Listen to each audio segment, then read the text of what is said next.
is on. Waka now. Let's go. Freedom. This is Freedom Global News. Governor Abdullahi Umar Ganduje presents 196 billion naira budget for 2022. Nigeria Security and Civil Defense Corps deploys special rapid response female squad to schools across Adamawa State. Benue, Ondo and other states apply for grants to establish model ranches despite initial opposition. And the foreign scene, Sudan army sacks 6 envoys as coup condemnation grows.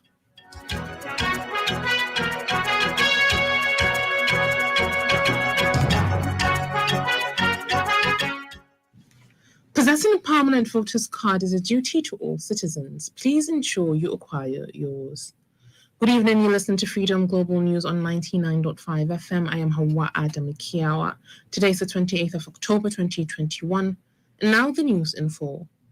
Governor Abdullahi Umar Ganduje today presented over 196 billion naira for 2022 proposed appropriation budget to Kano State House of Assembly.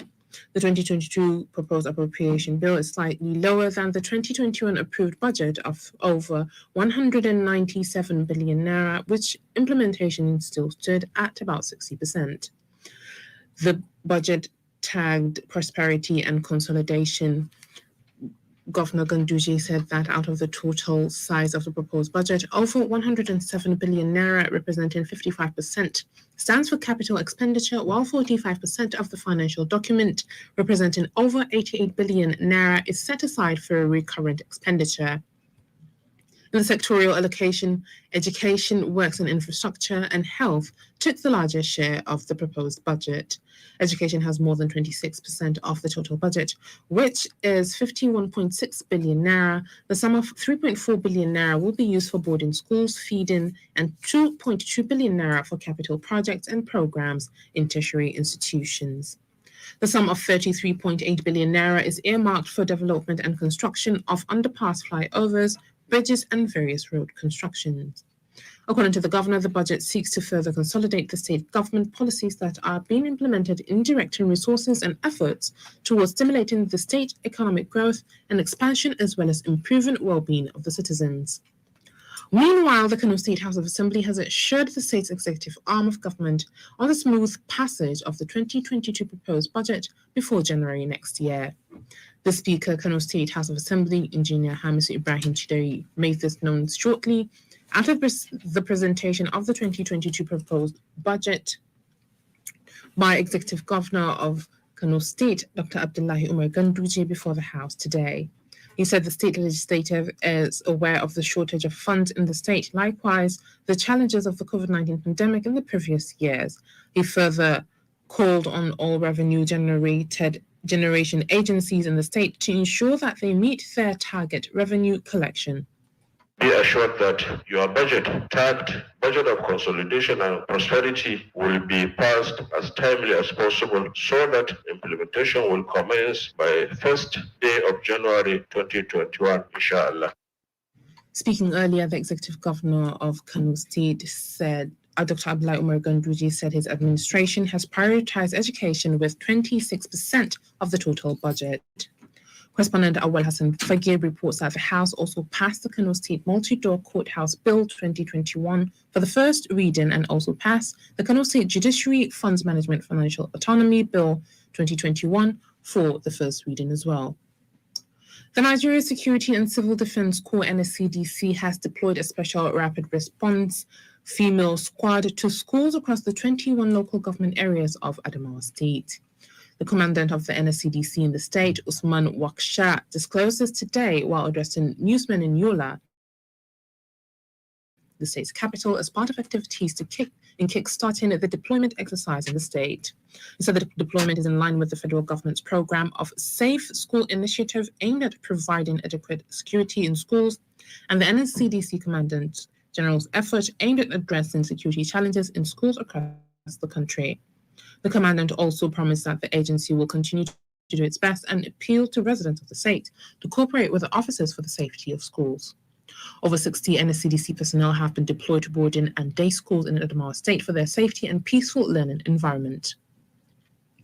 On the sporting arena, the Federal High Court in Abuja has nullified the caretaker committee of the Nigeria Badminton Federation, declaring it illegal. The court also summoned the 13 members of the committee, including the chairman, Francis Obi, to appear before the court. Correspondent Mukhtar Hausman has details of this and other sports updates.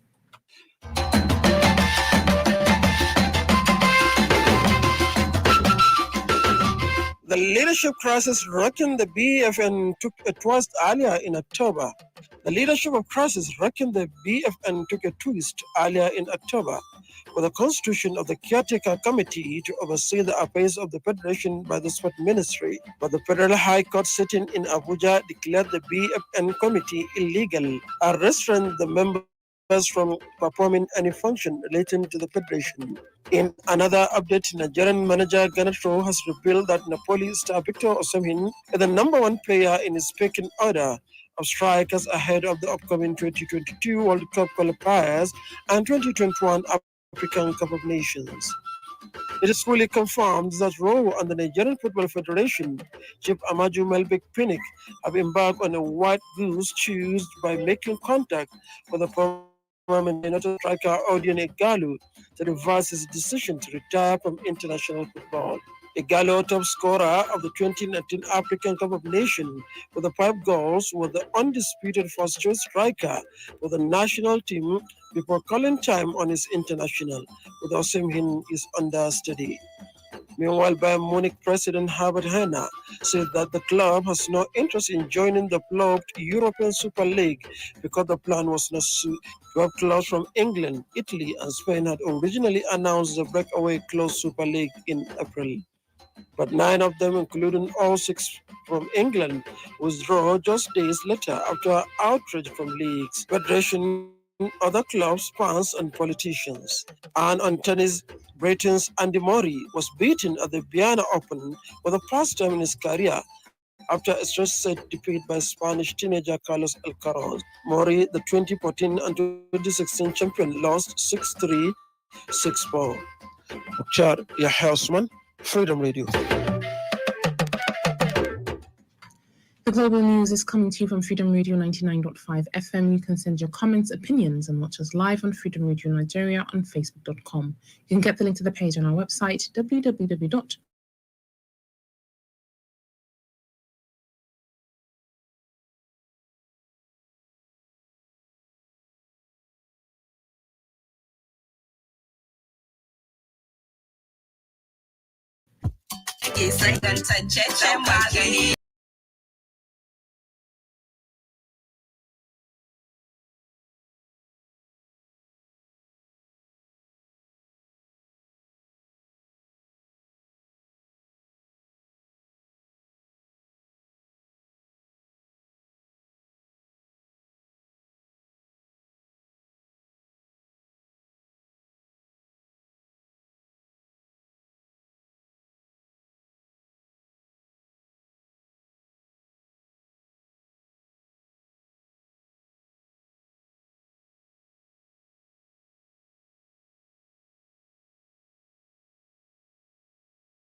Branches in the states, Benue, Ondo, and other states have applied for grants to establish model branches.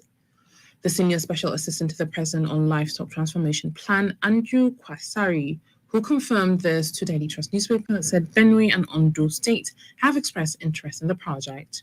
According to him, other states are Ekiti, Ebonyi, Kogi, Kaduna, Taraba, Adamawa, Zamfara, Kano, Katsina, Bauchi, Yobe, Borno, Gombe, and Niger states.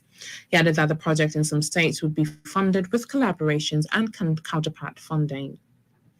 Former INEC chairman and vice chancellor of Byron University, Kano, Professor Attahiru Jega, said the Nigerian educational system lacks the adequate utilization of educational communication technology.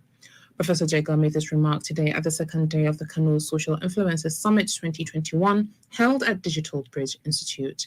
He said COVID-19 global pandemic has exposed the academic activities as well as curriculum of various institutions with regards to teaching methods via utilization of educational communication technology through online platforms. In many countries, students would stay at home, but academic activities relatively continued well because there were capacities in many of these countries for people to use online instruction. And Professor Jega added that there's a lot to do in replicating the needed change where the government and education stakeholders can come up with solutions in technology. If we keep demanding and insisting and advising that we can begin to make more impactful advances in it.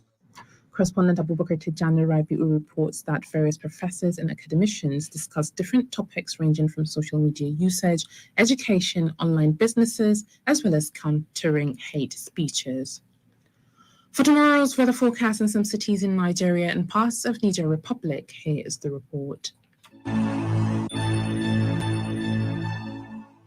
Kano tomorrow morning will experience sunny and light winds at 19 degrees Celsius and later change to sunny and gentle breeze at 34 degrees Celsius. Kaduna will have same weather condition at 20 degrees Celsius and later change to sunny and a gentle breeze at 31 degrees Celsius. Katsina is expected to have sunny and light winds at 20 degrees Celsius and later increase to 35 degrees Celsius at noon. Abuja will also have 23 degrees Celsius, which will later increase to sunny intervals and light winds at 32 degrees Celsius. Lagos is expected to be 24 degrees Celsius and later give way to 32 degrees Celsius. Maradi in Niger Republic tomorrow morning will have sunny and light winds at an average temperature at 22 degrees Celsius and later change to sunny and a moderate breeze at 36 degrees Celsius. While Zindar will also have similar condition at 22 degrees Celsius and later increase to 37 degrees Celsius at noon. Zainab Haruna Alassane, Freedom Radio. And on business, Muhammad Abba Abdullahi has updates. The World Bank says it disagrees with the Central Bank of Nigeria on how it is going about to achieve its price stabilization objective. The Nigerian World Bank Director, Shubham Chaudhuri, in an interview with journalists, noted that the World Bank aligned with the CBN on the need to achieve price stability as one of its core mandates. Chaudhuri stated that Nigeria, like many other countries, has gone through a very tough time with the price of oil falling, which had an immediate effect in terms of foreign currency inflows into the country. Meanwhile, the retail eNaira Speed Wallet has been stepped down from the Google Play Store barely 48 hours after its launch for upgrade. A report shows that the eNaira Merchant Wallet, which is designed for corporate and businesses, is still running and has over 10,000 downloads on the Google Play Store. The Apex Bank also dismissed reports that the eNaira platform crashed 48 hours after President Muhammadu Buhari launched its Muhammad Abdullahi Freedom Radio. And on the foreign scene, Sudan's ruling military has sacked 6 ambassadors and security forces have tightened their crackdown on pro-democracy protesters, even as international pressure against this week's coup grows. The decision, announced late on Wednesday on state media, included Sudan's ambassadors to the United States, the European Union, China, Qatar, France, and the head of the country's mission to the Swiss city of Geneva, apparently over the rejection of the military takeover. And with this, we've come to the end of today's Global News. On behalf of the entire production team, I'm Hawa Adam Kiawa. Enjoy the rest of your evening.